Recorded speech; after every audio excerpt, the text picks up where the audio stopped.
ألف باء تاء ثاء ألف باء تاء ثاء جيم حاء خاء دال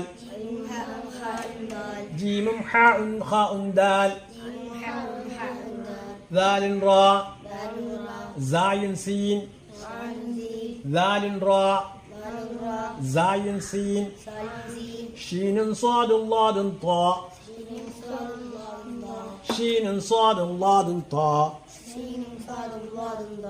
ضاء عين ضاء عين غين فاء طاء ضاء عين غين فاء قاف كاف لام ميم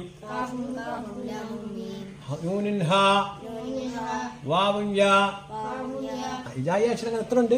28 അല്ലേ? ലാമനിഫുടെ കുടുംബം എന്താവും? 29 വരും കേട്ടാ. അപ്പൊ ഇൻഷാ അല്ലാഹ് നമ്മൾ പഠിച്ചതൊക്കെ നല്ല ഓർമ്മയിൽ സൂക്ഷിക്കണം. ഇനി ഇൻഷാ അല്ലാഹ് നല്ലോണം പറയുമല്ലോ. നല്ല ഇപ്പം ഈ അറബി അക്ഷരങ്ങൾ നമ്മൾ വല്ലാതെ ഇഷ്ടപ്പെടണം. എന്ത് ചെയ്യണം നമ്മൾ?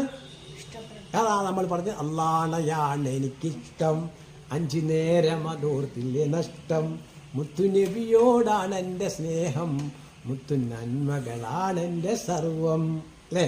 മുത്തുനബി സ്വല്ലല്ലാഹു അലൈഹി പറഞ്ഞു ഹുബ്ബുൽ അറബ ലിസലാസിൻ ലിഅന്നി അറബിയുൻ വൽഖുർആനി അറബിയുൻ വകലാമു അഹ്ലിൽ ജന്നത്തി അറബിയുൻ. ഞാൻ അറബിയാണ്, പരിശുദ്ധ ഖുർആന്റെ ഭാഷ അറബിയാണ്, നാളെ സ്വർഗ്ഗത്തിലെ ഭാഷയും അറബിയാണ്. അല്ലാഹു തആല നമ്മൾ ഈ അക്ഷരങ്ങൾ പഠിക്കുന്നത് കൊണ്ടും അതിനെ ഇഷ്ടപ്പെടുന്നത് കൊണ്ടും പരിശുദ്ധ ഖുർആനുമായി അങ്ങേയറ്റം നമ്മൾ സ്നേഹിക്കുന്നതുകൊണ്ട് അല്ലാഹു തആല നമ്മൾ സ്വർഗ്ഗത്തിൽ എത്തിക്കുമാറാകട്ടെ.